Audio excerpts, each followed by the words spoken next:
11장 1절에서 2절입니다. 히브리서 11장 1절에서 2절 말씀하겠습니다. 믿음은 바라는 것들의 실상이요 보이지 않는 것들의 증거니 선진들이 이로써 증거를 얻어내니라. 아멘. 말씀 제목은 증거가 있는 믿음입니다. 말씀 제목은 증거가 있는 믿음입니다.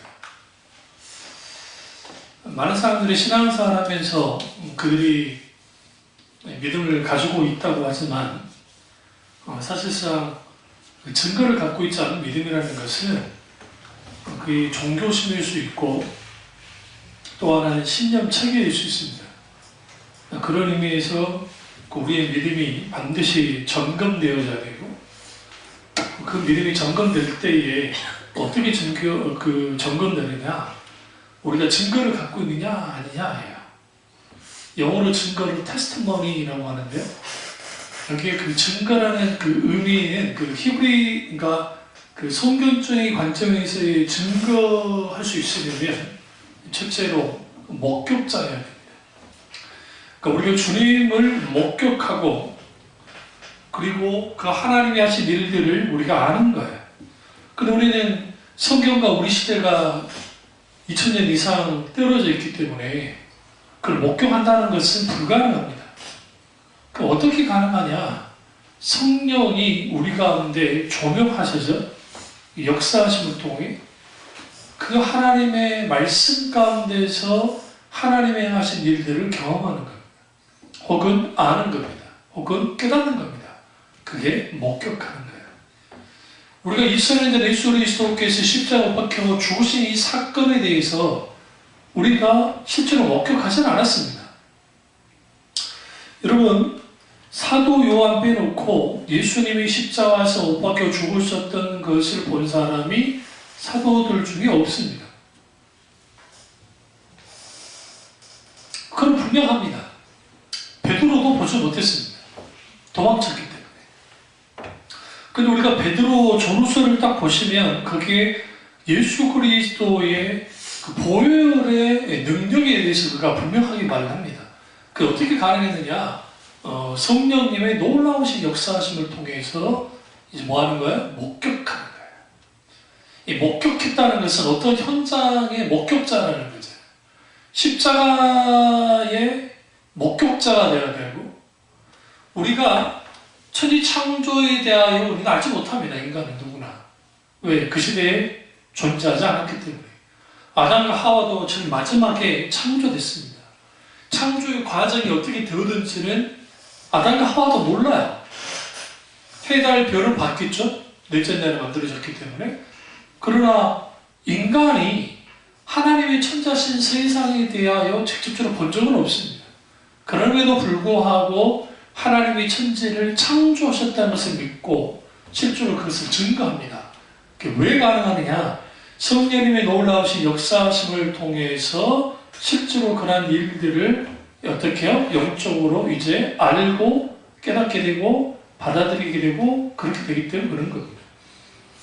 그런 의미에서 우리가 증거를 갖고 있는 믿음이라는 것은 단순히 그냥 우리가 신앙생활 할 때 내가 하나님을 믿습니다 라는 차원의 신앙에 말하는 게 아니라 우리의 삶의 모든 연장 속에서 실제로 살아서 역사하신 하나님을 어떻게 해요?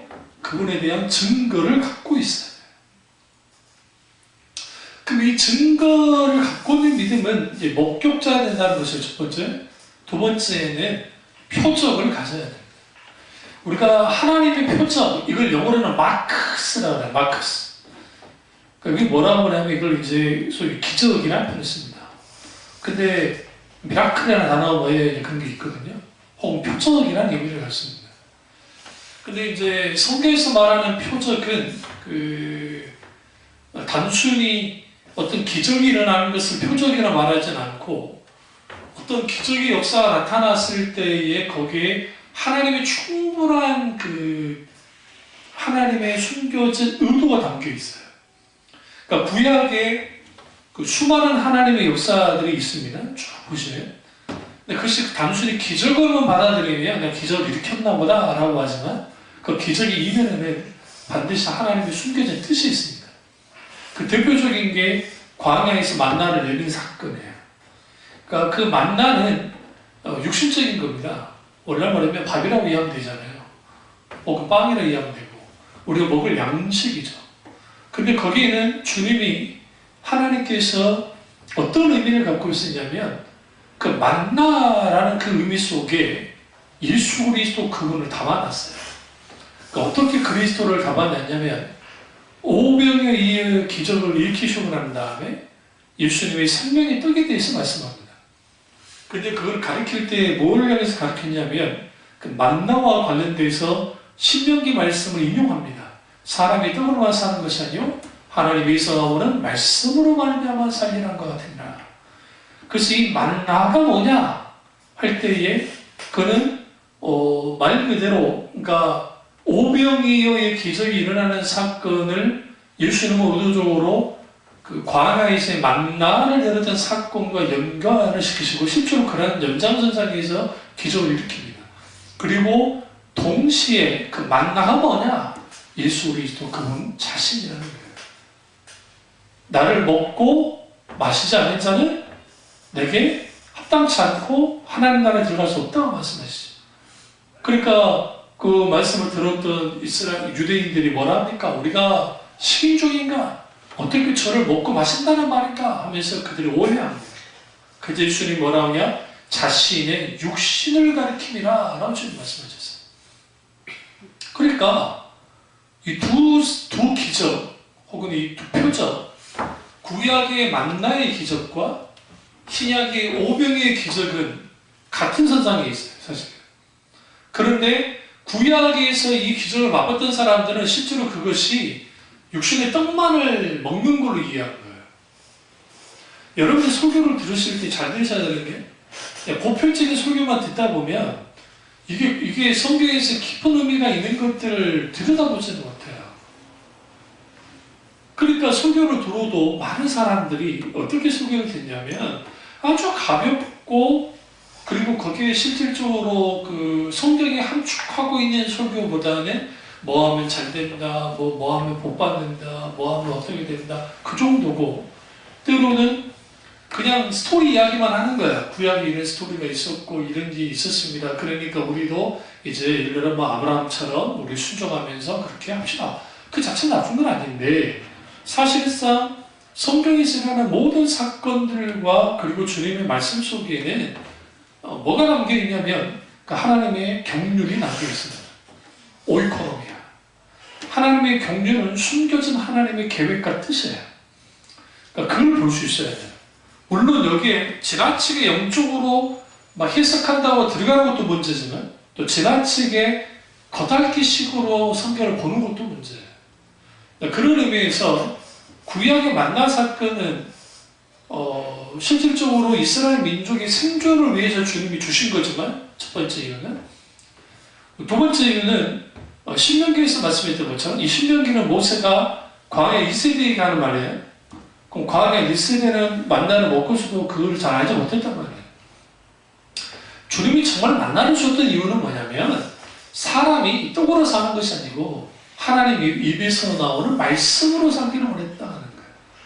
그러니까 이스라엘 백성들은 결국 하나님의 말씀으로 살아야 된다라는 것을 만나 사건을 통해 드러낸 것이고 신약에서는 이것을 완전히 예수님이 드러내버려요. 어떻게 드러내느냐? 이제 오병 기적을 통해서. 그러나 이 오병이어 기적 이전에 누가 이러한 기적을 일으켜요? 엘리야가 이제 기름이 계속 나오는 기적의 사건, 그 다음 밀가루가 떨어지지 않는 엘리사의 사건, 그러한 사건들을 통해서 뭐가 재현이 되어지냐면 광야에서 이스라엘 백성을 먹이셨던 그 놀라운 이 기적, 그 기적이 엘리야와 엘리사 가운데 일어났고 엘리야와 엘리사 가운데 일어났다는 말은 무슨 말이냐면 그들이 모세의 전통을 따르고 있다는 것을 의미해요. 정확하게. 그리고 그 모세의 다른 이제 마지막 엘리야라고 하는 그 세례관이 왔고 그리고 예수님이 이제 그걸 통해서 뭐 하시느냐?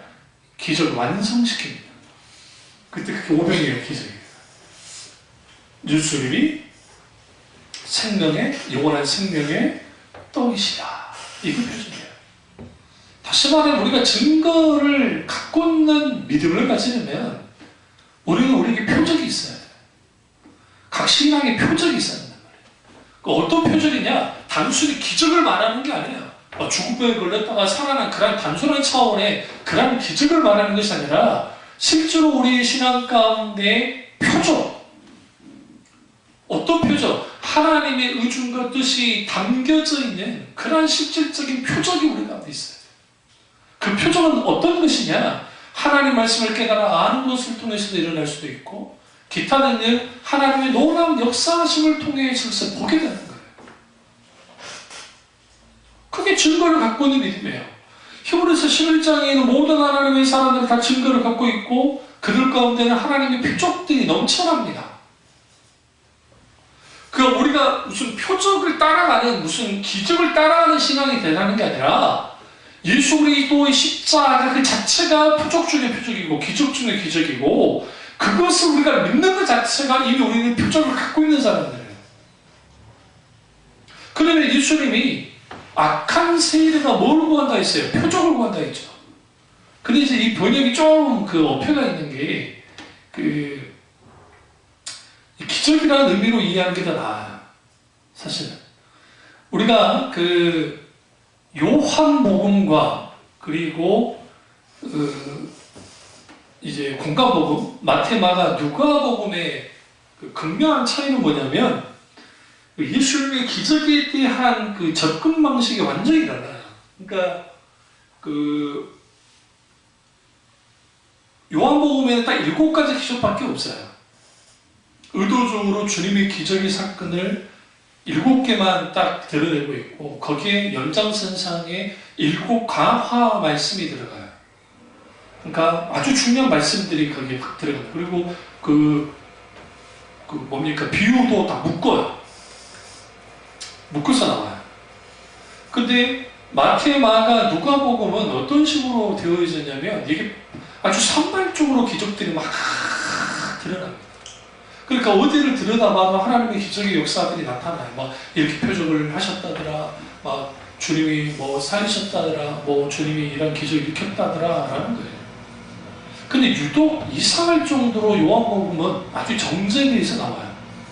그럼 뭘 의미하냐면 고도의 사도 요한이 성령의 영감을 받고 신학적 작업들을 한 겁니다. 성령의 지혜를 통해서. 거기서 뭘 드러내냐면 수많은 표적과 이적과 기적을 경험했지만 결국은 유대인들에게 예수님을 부인했어요. 이걸 통해서 뭘 가져다 줬냐면 표적이 곧 믿음을 생성시키지는 않는다는 걸 말했어요. 다만 표적과 기적이 믿음을 강화시키는 수단이 된다는 거.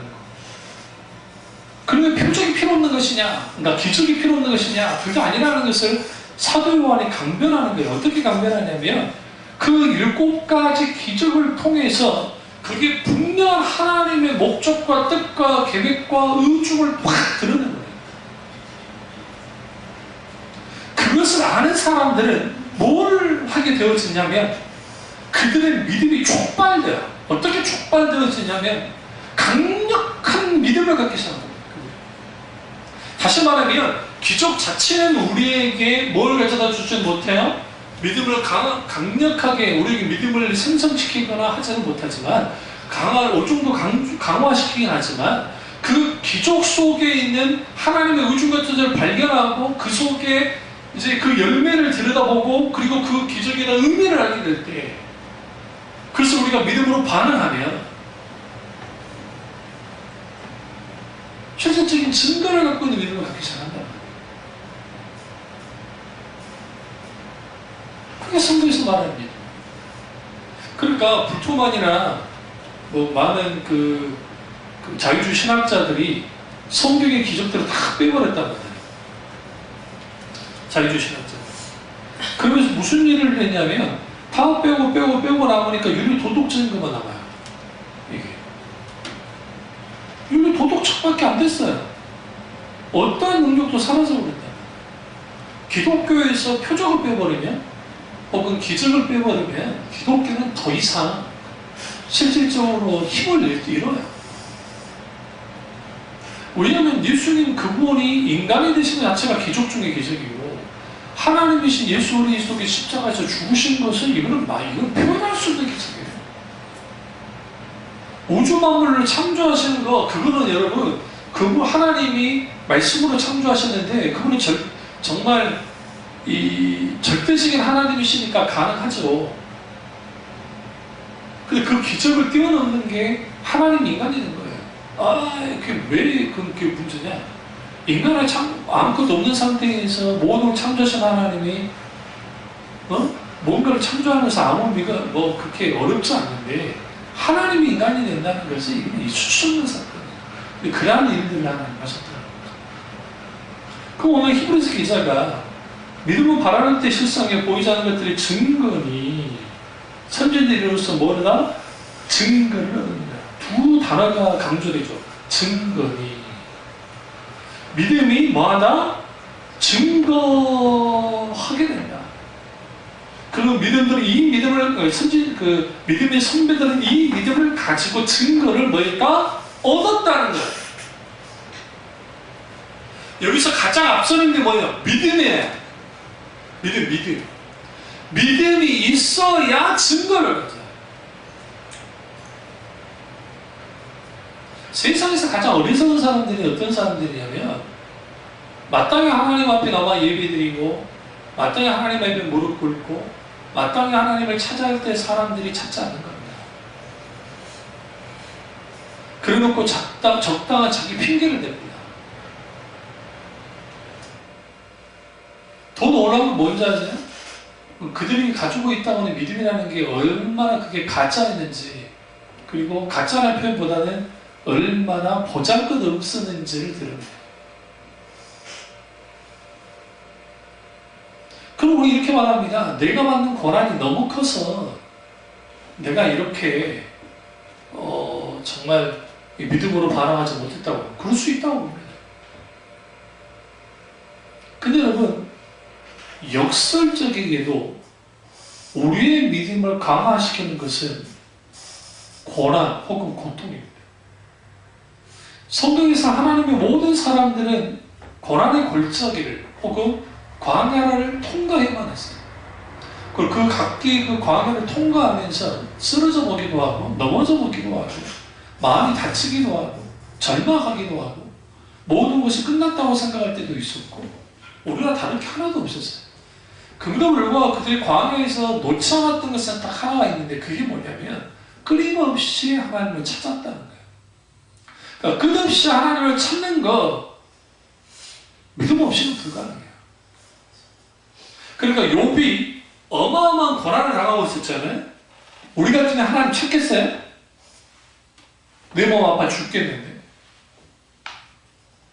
그가 죄 가운데 뒤집어 쓰고 후에 이제 회개하잖아요. 그런데 그의 몸이 여러분 그 놀라운 게 뭐가 있냐면 욥기서 한번 보면 좀 하나 이상한 점 발견하지 못해. 발견 못한 거 있지 않으세요? 좀 강력하게 이상한 거. 읽으면서도 그런 생각 안 해보셨어요? 욥이 치유받았다는 기록이 없어요. 한번 읽어보세요. 주님이 어느 시점에 그의 질병이, 그의 병이 치유되었다라는 말이 없다고요. 이상할 정도로. 가보세요 한번. 뭐가 있지 가지고. 욥기서 40장 가보실까요?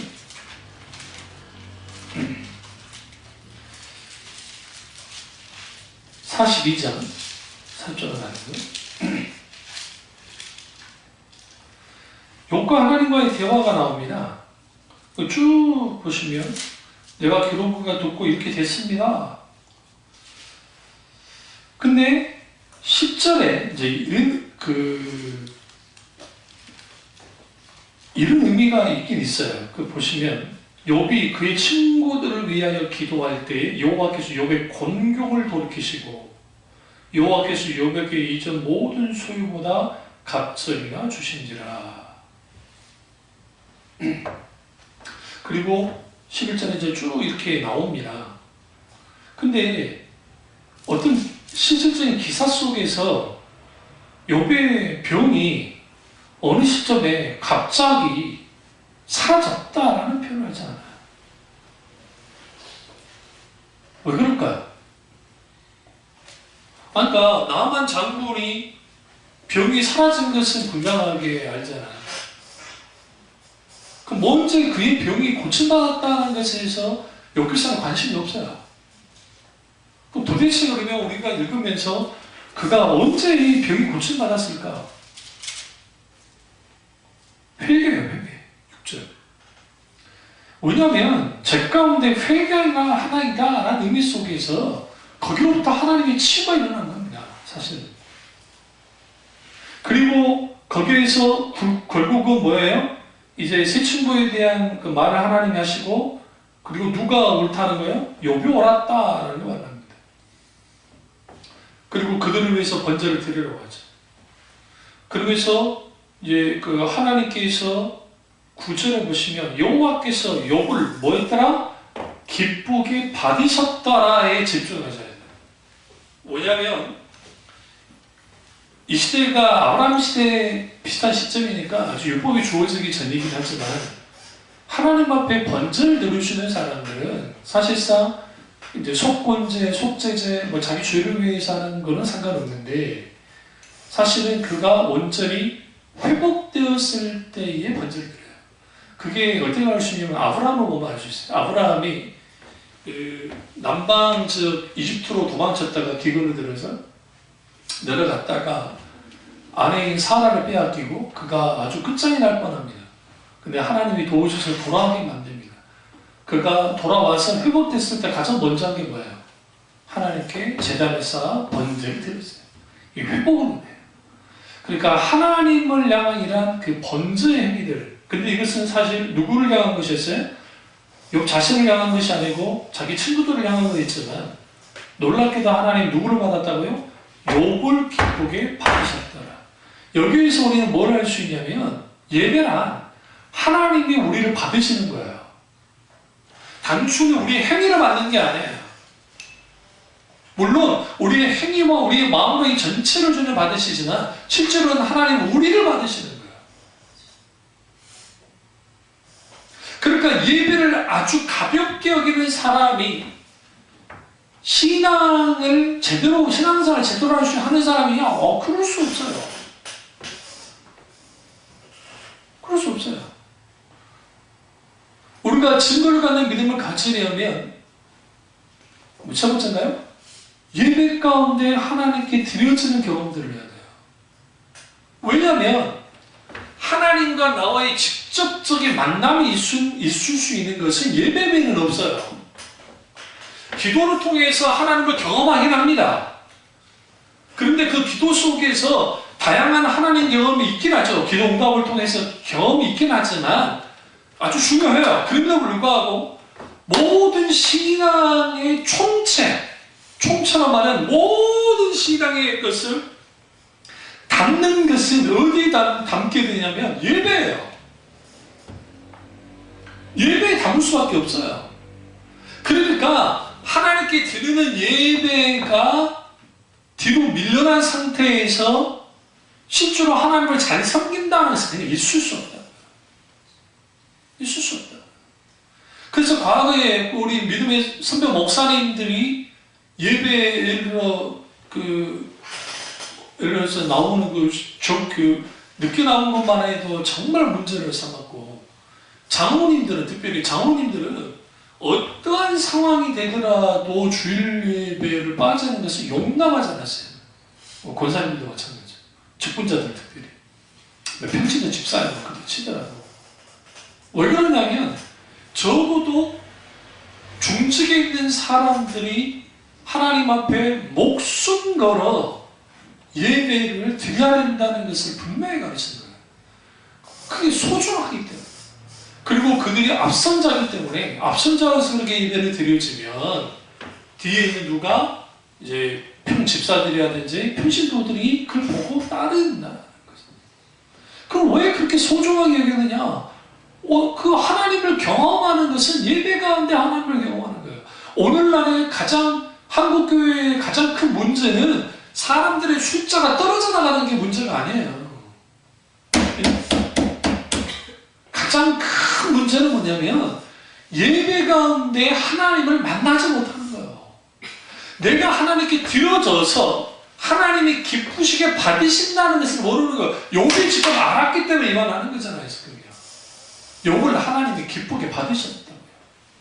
욥을 하나님이 기쁘게 받았다는 것은 이미 그가 완전히 회복됐다는 거예요. 예배의 회복이 뭐 회복이에요? 내 모든 것이 회복이 되는 것을 알 수 있어요. 사실요. 그래서 내가 하나님 앞에 나와서 예배 드리기도 싫고 뭐하도 싫어도 우리는 어떻게 해야 돼요? 꾸역꾸역 어떻게든 하나님께 나와서 예배 드려야 돼요. 아, 목사님 내 마음이 아니요, 내 그런 마음도 가지고 나와야 돼요. 하나님께.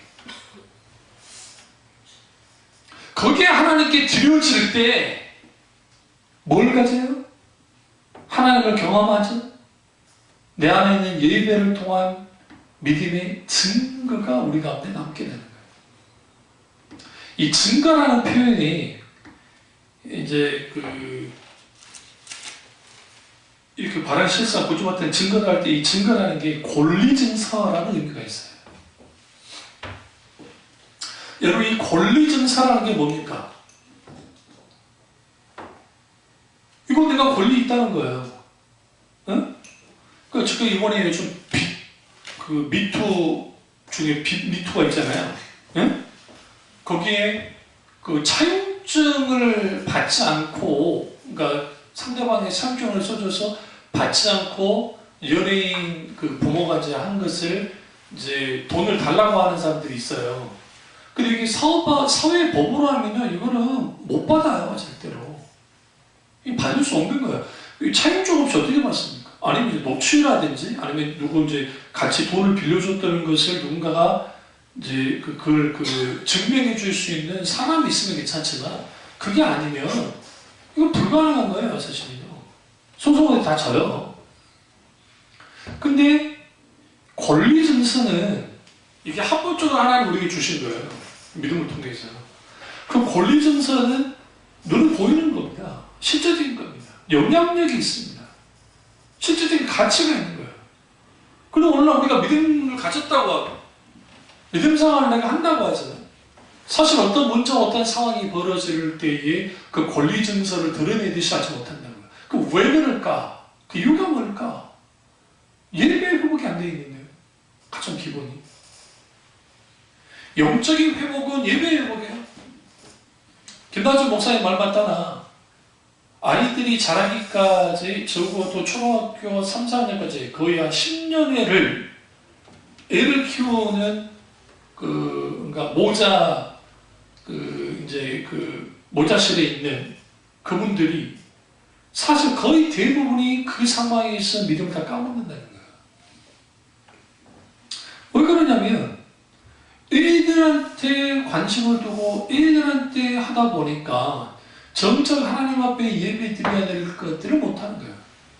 그래서 뭐 하느냐? 그 교회는 이제 교회가 크니까 이제 아이들과 부모들을 떼어내는 거예요. 아주 영아이들은 어쩔 수 없지만 그래서 전문 아이들을 케어하는 분들을 이제 직접 월급을 주고 그들을 하게 만드는 거예요.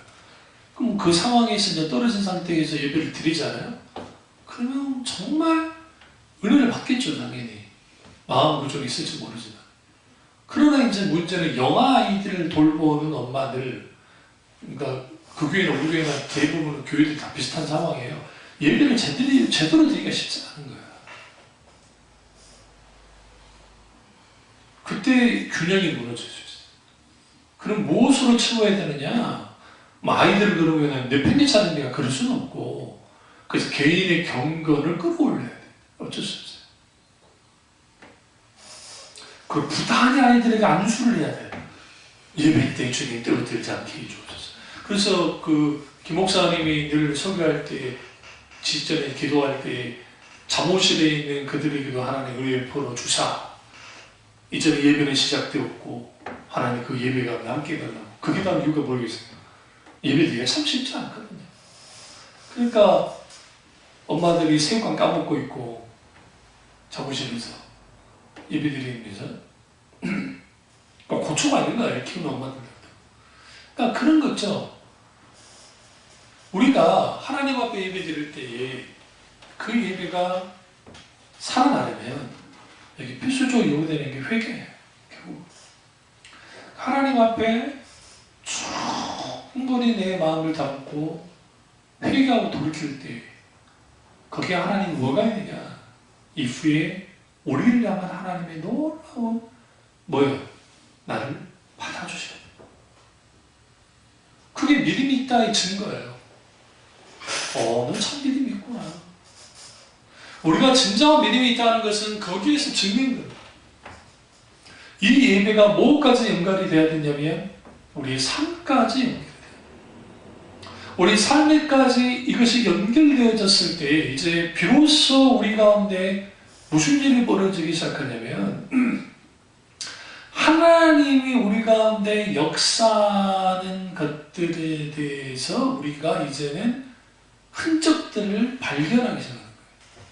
이전에는 그냥 모르고 스쳐 지나갔던 거지만 하나님이 우리도 모르는 상황 속에서 세밀하게 우리를 감찰하시고 세밀하게 돌보시고 세밀하게 인도한다는 것들을 보기 시작한다는 거예요.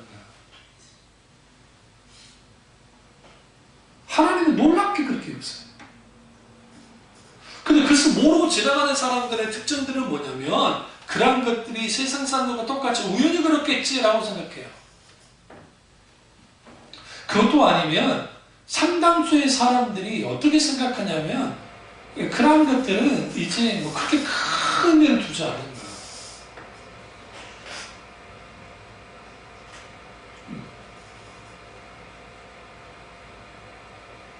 하나님이 우리 자고 일어나는 것들을 감찰하시고 멀리 가는 것도 다 감찰하신다고 시편에서 계속 말하잖아요.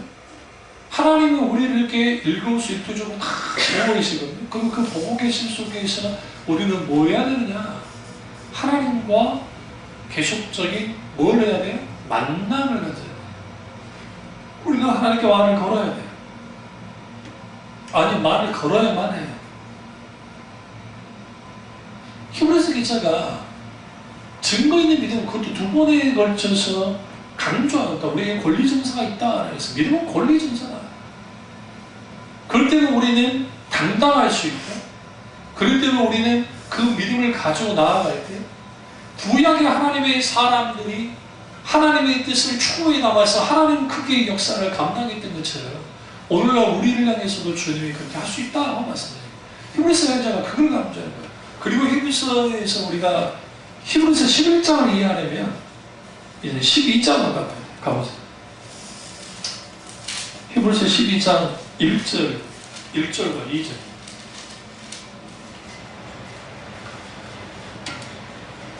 이는, 그러니까 40절에 보시면, 11장 40절에 보시면, 이는 하나님이 우리를 위하여 더 좋은 것을 예비하셨은즉, 우리가 아니면 그들로 온전함을 이루지 못하게 하려 하심이라 이러므로. 그럼 여러분 11장에는 이 말씀은 뭘 말을 하기 위해서 지금 말씀이 써진 거예요? 12장이에요. 지금 이것을 길게 쭉 믿음을 받은 세상에 모두가 증거의 선진 이로서 증거를 얻으니라 믿음을 모든 세계가 하나님의 말씀으로 전주로 하나님에서 쭉 나와요. 나오다가 이러므로 우리에게 구름같이 둘러싼 뭐가? 허다한 증인들이 있으니. 우리가 증거를 갖고 있는 믿음을 왜 가져야 되느냐? 허다한 무리들이 하나님의 나라에 둘러져 있는 거예요. 둘러싼 무리들이 있는 거예요. 구름같이. 그 증인의 무리에 들어가야 돼요. 우리가.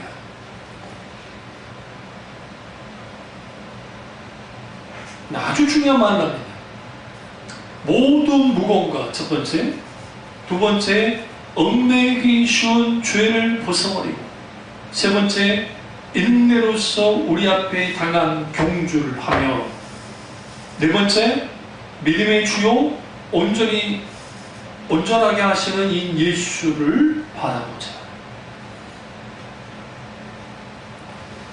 믿음의 증거를 가지고 있는 사람들에게 필요한 실질적인 자세는 뭐냐? 첫 번째, 모든 무거운 것.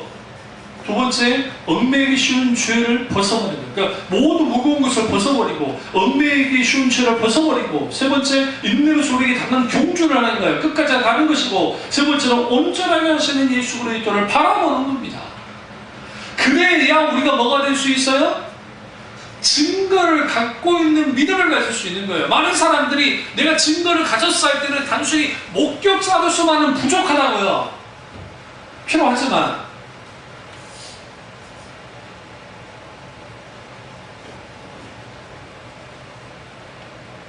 그래서 우리가 이 부분에서 사도 바울이 쭉 말하고 있는 겁니다. 그럼 여기 예수 그리스도와 관련돼서 이제 하나님의 은혜에 대하여, 그리고 아벨의 어떤 순교의 피보다 그리스도의 피가 얼마나 가치 있고 중요한지를 분명히 말하면서 쭉 말하는 거예요. 근데 여기서 우리는 분명하게 볼 게 뭐냐면, 내가 믿음의 증거 내 믿음을 갖고 있다는 게 뭘까 도대체? 그냥 내가 신앙생활하고 기도하고 그냥 교회에서 하는 대로 하면 그게 자동적으로 되는 겁니까? 그렇지 않다는 겁니다. 하나님의 말씀을 이해하고 깊이, 우리 손포는 이 말씀을 여러분이 듣고 계시는데 이 말씀을 깊이 한번 다시 한번 반복적으로 들어볼 필요가 있어요. 그리고 그 하나님의 표적이 의미하는 바가 도대체 무엇인지, 그 표적이 우리 가운데 실질적으로 삶 속에서 많음에도 불구하고 많은 사람들이 놓치고 지나가는 거예요. 그러다 보니까 우리에게 증거가 없어요. 우리 옛날에 찬양 가운데 있는 게 있죠. 이 눈에 아무 증거 아니 보여도 믿음만을 가지고 손을 걸으며 이 길을 아무 그죠? 나아가서 천사를 막 그 찬양이 있잖아요. 우리가 이 눈에 그 증거 안 보여도 할 때 그 증거는 뭐냐면, 눈에 보이는 기적들이 없다 할지라도 믿음으로 나가자라는 찬양이에요. 그 맞아요. 그럼에도 불구하고 하나님의 놀라우신 역사심이 분명하게 있습니다. 왜? 그게 없다고 하나님 죽으신 하나님이에요. 죽어있는 하나님이에요. 가짜예요, 하나님이. 하나님은 오늘날에도 살아서 역사하신 하나님이시고 일하시는 하나님이에요. 일하는 여호와, 성취하신 여호와라고 말하잖아요. 천지창조의 모든 일이 끝났습니까? 많은 사람들이 착각하는 게 천지창조의 일을 하나님이 끝냈다고 생각해요. 아니요. 하나님은 천지창조는 완성됐고 끝은 맺었지만 그렇다고 하나님 일하지 않느냐? 그렇지 않아요. 하나님은 모든 질서와 모든 것을 통제하고 돌아가도록 주님이 주장하고 계십니다. 그렇기 때문에 우리에게 필요한 게 뭐냐? 증거를 갖는 믿음을 가져야 됩니다. 왜 증거를 가지는 믿음을 가져야 됩니까? 그 증거를 갖는 그 믿음을 가질 때 예수 그리스도 그분의 진정한 증인이 될 수 있게 됩니다. 이 말씀만 보고 말씀을 끝내겠습니다. 마태복음 28장 보시겠습니다. 마태복음 28장